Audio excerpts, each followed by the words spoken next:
एक छोटी सी गलती और एक बड़ा सबक। ये इस्लामी कहानी हर बच्चे को सुननी चाहिए। दुनिया में हर 5 सेकंड में एक ऐसा वाकया होता है जिसे आप नहीं जानते।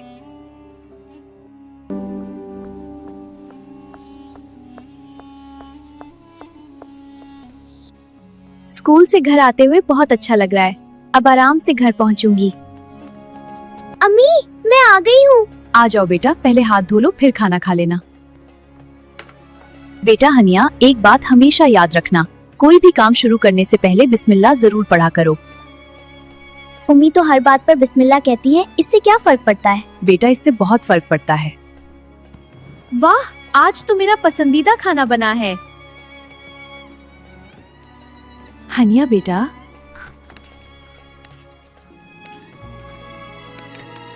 ये क्या है?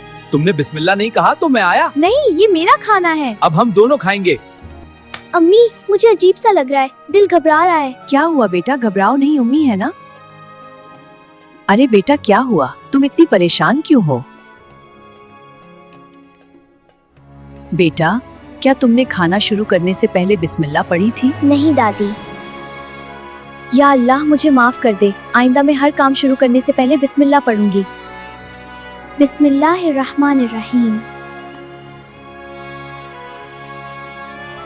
माशाल्लाह बेटा, यही अच्छी आदत है। जो अल्लाह का नाम लेकर काम शुरू करता है, अल्लाह उसमें बरकत देता है। हमें हमेशा खाने से पहले बिस्मिल्लाह पढ़नी चाहिए। बच्चों, हर काम शुरू करने से बिस्मिल्लाह पढ़ने से अल्लाह की बरकत और हिफाजत हासिल होती है। प्यारे बच्चों और दोस्तों, जुमा मुबारक। उम्मीद है आपको हमारी ये इस्लामी कहानी पसंद आई होगी। अगर आपको हमारी ये कहानी अच्छी लगी है तो हमारे चैनल को लाइक और सब्सक्राइब जरूर कीजिएगा।